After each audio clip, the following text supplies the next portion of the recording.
Hey, it's Tree, and I'm touring another two sketchbooks today. This is sketchbook 40 and 41 for y'all, but for me, this is 32 and 31. I explained it a little bit last time, but I threw away a bunch of sketchbooks, just because I could, and they were already documented on YouTube, so I didn't feel the need to keep them around anymore. One of the things about this sketchbooks is that I started them while I was working in one of my college courses for art. So there's a bunch of things related to that class in here. I think it was a color theory class. And then it linked into a different class, I believe, at the end, like drawing 2, I believe. I could be wrong about that though. And another thing that's special about this sketchbook is that it has one of the last birthday cards I got from my great aunt who passed away that year. And I show off the card because I thought it was funny. Something else is that I filmed this at my old house before we moved.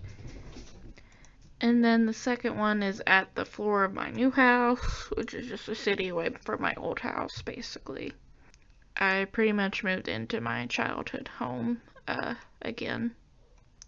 Another thing is that these drawings of ponies were concept art for the My Little Pony G1 design that I ended up participating in for 2 years. I'm not sure if they're going to be doing it again, but if they do, I'm going to try apply again. They basically donated like all the profits to a charity, and I like doing that. So when I moved back into my childhood home, I ended up moving back into my old room. And I ended up painting the walls. They used to be just like this wood texture. But anyway, they're green now. And sometimes now lately I think about how my old room was set up compared to this one. And just how much my art has improved since the last I drew in this room, technically. And I wonder what my childhood self would have thought of what my art looks like today. But the thing is, this first sketchbook I started in April of 2020, and then I ended up finishing the last part in January of this year. The next sketchbook I started in January of this year, and I ended up finishing it of April of this year. So for 2021, I've ended up finishing like 4 sketchbooks in all. But related to that talk about what my childhood self would think of my art today, just alone seeing where my art was at the beginning of this year compared to now, it's so different, and I do like the drawings I made this year. And I basically hope that my childhood self would like the art that I make today. I know when I was younger, I liked more grittier shows, but I feel like my art's kind of like cutesy. But one of my favorite series when I was growing up was Pokemon, so I feel like my childhood self would be okay with that. I also know that I used to draw a lot of like Warrior Cats fan art, and I kind of started getting back into that this year because I was thinking about my past a lot. But basically I was thinking of my past a lot because I was rereading the Warrior Cats series, and that was something that I grew up with reading in middle school. But if you've been around for a while, you know that like I started saving my art when I was in middle school, so it's kind of been like this full circle moment in a way for me. And I know one of the things that like I really wanted as a kid was to have an indoor cat, and I finally have an indoor cat. So I think younger me would kind of be jealous about that. But yeah, I guess this is kind of me just reflecting on 10 years of saving my art and what it's been like. Another weird thing though is like when I was growing up, social media wasn't that big of a thing, but now it's like really huge. Like I first started my YouTube channel drawing warrior cats and stuff like that. But back then, not a lot of people were on YouTube, but now, like, YouTube is this big thing because of Google. And, like, how Google owns YouTube, so. But, like, also growing up, Google wasn't that big either. Like, I feel like most people used, Yahoo and AOL and things like that, so. I guess younger me would be very impressed about how large social media has grown and how much content there is on YouTube now. Because I feel like YouTube was kind of like this bubble of like a community for me. Another thing that's really changed for me is just in general of like how I use my sketchbooks.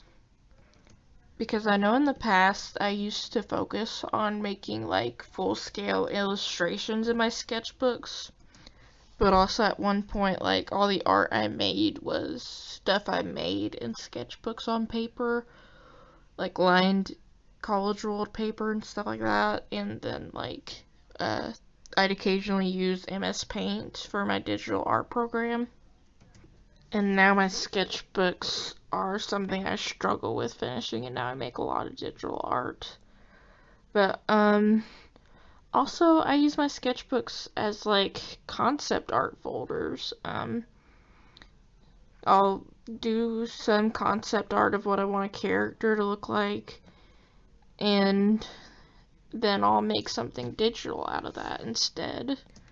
Like, for example, like I said, I drew these ponies and what they would look like on paper, but then the finished illustrations would be on my computer, and they don't look like the sketches I did on these papers. I definitely think, though, that, like, my most recent art class, it kind of got me back into doing that, like, making full illustrations, because I kind of had to for that class. But, after that class was over, I kind of went back to just making it concept art, and then, like, whatever else I wanted it to be. I think you can kind of tell that in, my next sketchbook tour that I'm going to upload, because I feel like I'm going to upload this one first. But yeah, definitely, I'm going to have to explain every time now why I threw away a bunch of sketchbooks, so. But I also feel like, again, I have to explain that my art doesn't look like this because I drew all these like a year ago. And then like this next sketchbook, a lot of this stuff was for an art class, so I don't normally draw this type of stuff either. Which is just very different how like younger me used to approach art, because used to when I drew, I rarely would go out of my comfort zone because I just didn't want to, so I didn't think I should have to. Which sounds very pretentious, but that's just how I was when I was younger. Another thing is, like, I barely ever used any references for my art, and now, like, I'll take pictures of myself to get the hands right in some pictures. Another example of that is, like, I used some pictures of a bell pepper for an art assignment, and I don't think I ever would have went out of my way to draw bell peppers as a kid. I feel like the most adventurous I was as a kid was drawing my like my in real life pets. I'm sorry, I can't talk. And I definitely don't want to re-record this, so you're just gonna have to listen to me stutter. I'm sorry. But yeah, definitely the most adventurous I was when I was drawing as a kid would be like when I would see a picture of my pets, or my pets were in front of me, I'd try to draw them then, but that was about it. But the most I can remember about my childhood was drawing, because that was the place I could escape to all the time.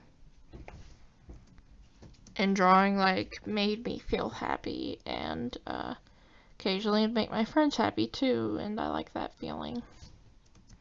But basically, I would put on an episode of some anime, usually Naruto or Bleach, And then I would just sit in my room and draw on MS Paint or on random pieces of paper that I just had laying around. And I mean, to an extent, I still do. I'll put something on to draw I'll put on something to listen to while I draw. So that's one thing that just hasn't really changed about me. But also, I don't think that's a bad thing. I feel like having something on in the background relaxes me a little bit more. To be honest, I don't really know what my younger self would have pictured for myself as an adult.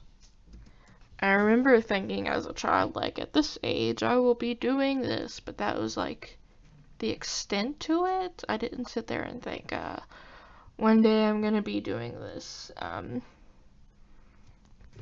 Because I feel like I definitely knew at that point that, to some extent, my adult life would still revolve around drawing.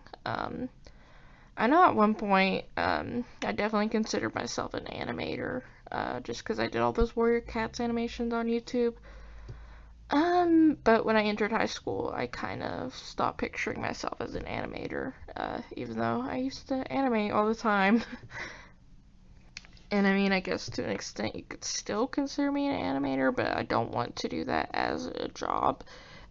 I guess I got more realistic about it because I know what, like, the animation community is like, as a job, let's put it that way.